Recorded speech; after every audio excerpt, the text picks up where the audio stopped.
Okay, may tumawag po sa atin sa baba. Mukhang dumating na po yung ating in-order sa TikTok, mga kabiyahero. Ayun. Nandito na nga. Obligado na po tayo magbitaw ng pera. Babae yung nag-deliver sa atin, mga taga JNT. So yung palang TikTok shop, JNT po, yung kanilang tagapag-deliver. Ayan. Ang ganda pa ng hitsura ng ating tagapag-deliver. Ayan. So bali tatlo po yung ating delivery sa araw na ito. Ayan, ang cute ni ate.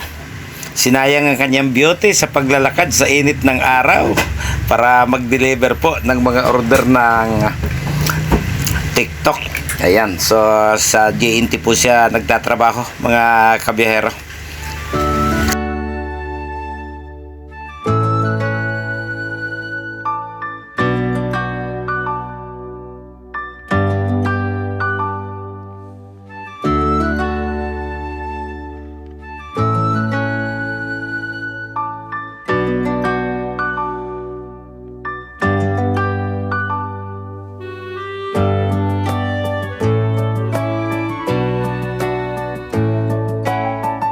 Okay, sa taas ko na po i-unbox. Hindi ko na po in-unbox sa harap po nung nag-deliver dahil mukhang katiwa-tiwala naman po at akin naman pong nakakapa na mukhang ito nga po yung ating in-order, mga kabiyahero.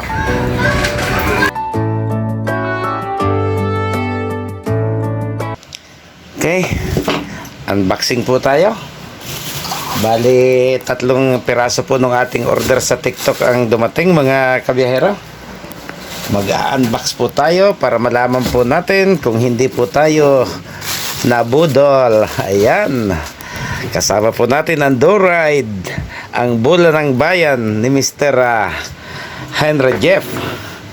Ayan, so tingnan po natin kung ano po yung mga laman. Baka po mamaya na-scam na naman tayo. Pero sa TikTok wala naman po nangyayari yata ganun, mga kabiyahero. Ayan. So umorder po tayo ng pamputol po ng kadena ng motorsiklo para hindi po natin pinagpupupukpok kapag tayo po nagbabawas or nagdudugtong ng kadena, mga kabiyahero.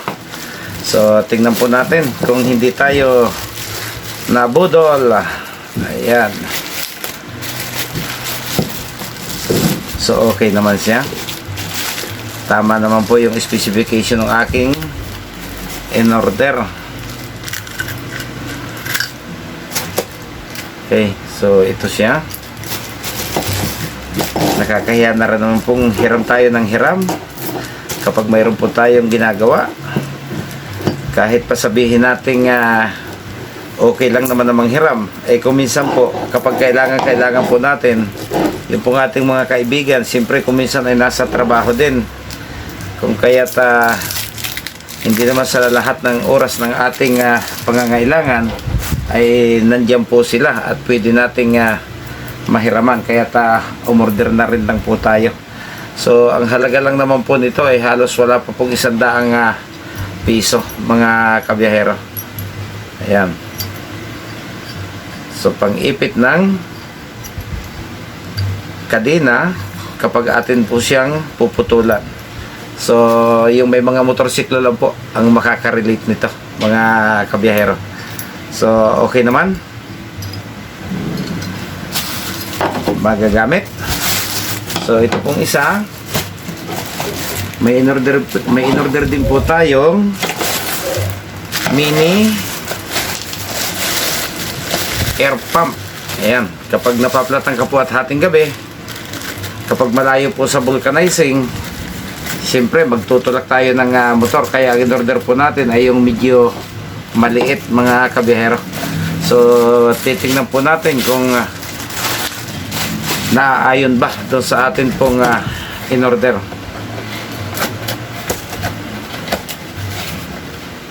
Ayun.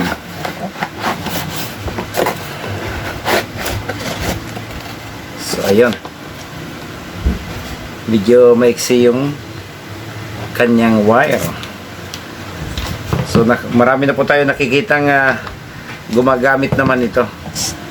Okay, so tingnan po natin kung gumagana ba siya.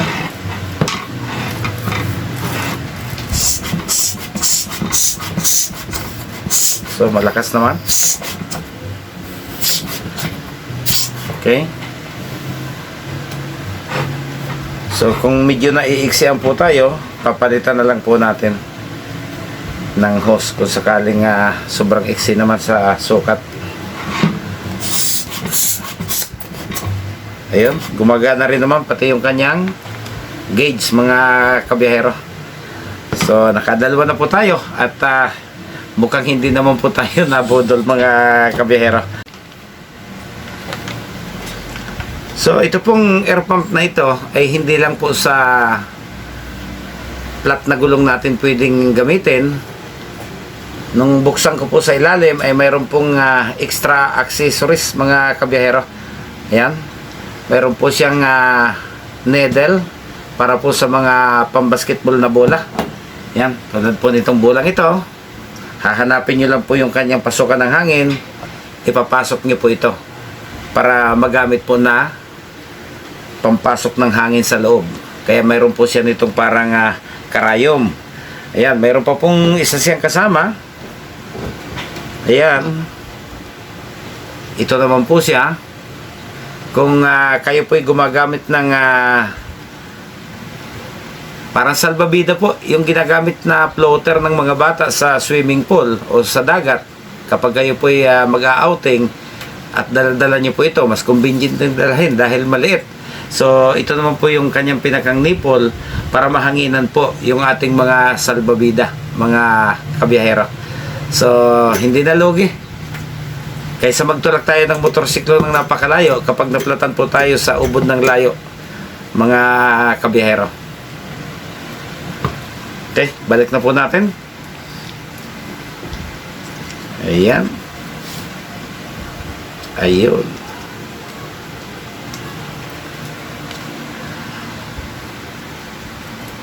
So, ito ang isa.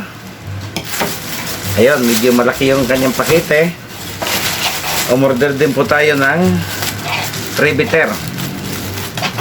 Kasi nga po, yung tambutso ng ating motorsiklo, yung pong pinakang outer cover niya, yung pinakang muffler, ay ginagamitan po ng rivet. Sa oras po na ating ibabalik na, magkakailangan tayo ng riveter. So umorder na rin po tayo dahil kulang-kulang 200 pesos lang naman po yung ganitong klase. Pero Stanley po yung ating in-order. Hindi lang natin alam kung piki. Ayun. Yan. So mahirap tayo ng hiram ng gamit, kaya umorder na rin po tayo ng ating magagamit na sarili, mga kabiyahero. Ayan. So mukhang magandang klase naman, hindi katulad ng mga parang yero lang na magagaan. Ayun.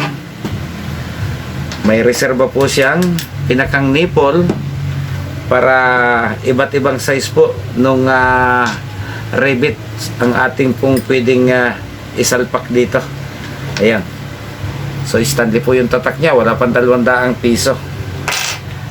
Hindi naman katumbas ng 200 piso yung kahihiyan kapag tayo po ay tinanggihan ng ating hinihiraman. Siyempre hindi naman lahat ng pagkakataon malamig ang ulo ng ating mga kaibigan. So mas maganda na pong kumuha tayo ng sarili. Ayun.